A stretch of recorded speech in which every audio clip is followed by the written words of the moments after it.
I'm sort of like an accidental landlady. But I've always absolutely loved buildings, and I can always walk into somewhere and see what the possibility is, which I actually thought everyone could do, but apparently not. And then in COVID, I had some time, and I started, finding these courses. One of them being after the title split, where we met, and I went to this course, and Rachel Knight, who runs it, they kept saying MFUB, and I thought that was some kind of like northern swear word or something. So I'd never heard of that. So multi-unit freehold building. Now I know what it is. And as she's talking, I suddenly thought, I think I've got one of those.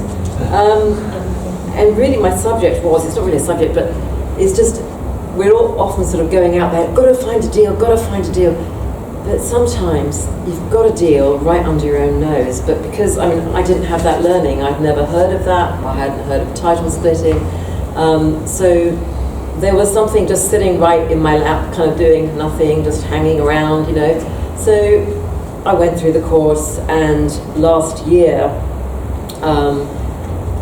I did title split the property in London, and went through that process with the title split company.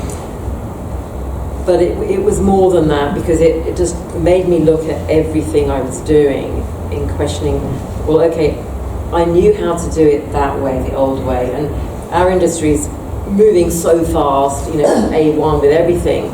I thought, well, maybe there's different things that I just can do things differently, and in doing them differently, I'm actually changing. I'm actually not Daphne from a year before I did a title split. Got a few more grey hairs, by the way. But it was really a learning experience, and I went through that. So the point of doing it, why I did it, was we had 2 commercial floors with commercial lending, and RBS, who we've banked with for like 500 years, decided, right now we're not giving you interest only, we're giving you capital or whatever at 8.25%. Well, thank you very much, no thank you.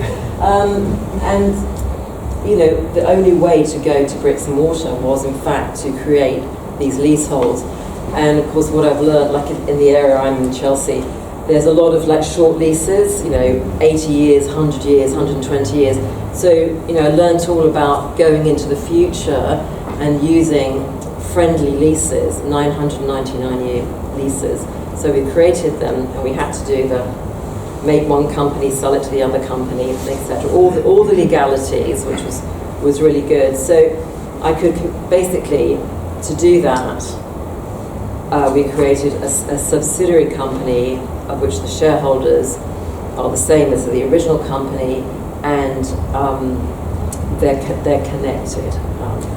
So we saved 600,000 in SDLT, and the immediate uplift on creating 4 one-bedroom flats was $500,000, without going out to the market to do anything else. So it was a paper transaction in effect, and now we have borrowing just on 2 of the 4 apartments at 40% and 60%, because the rates were higher, and I'm hoping they're going to drop. But basically making something out of nothing, actually, which is quite exciting. But what was exciting for me was last week I was travelling up from London via Birmingham via Sally. Some of you might know Sally from VIP. And she said, "Oh, come and have a cup of tea." I thought, lovely, I love a cup of tea. And we were chatting, and I had her 3 rescue dogs on my lap. Lucky I like dogs. And we were just chatting, and she's going, and I went, You've got MUFBs. And she said, "What are those?" And it was wonderful to be able to pay it forward. And she's now really excited, because she's now suddenly got, oh my God, I've got all this opportunity that she's had for years.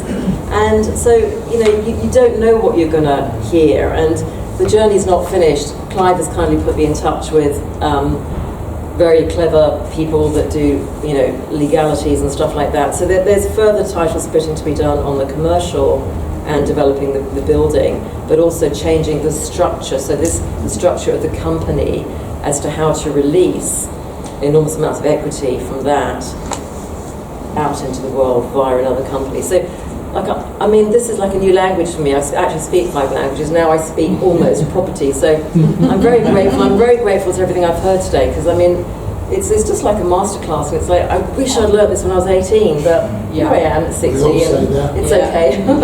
Thank you, that's it. Splits, I think, through necessity.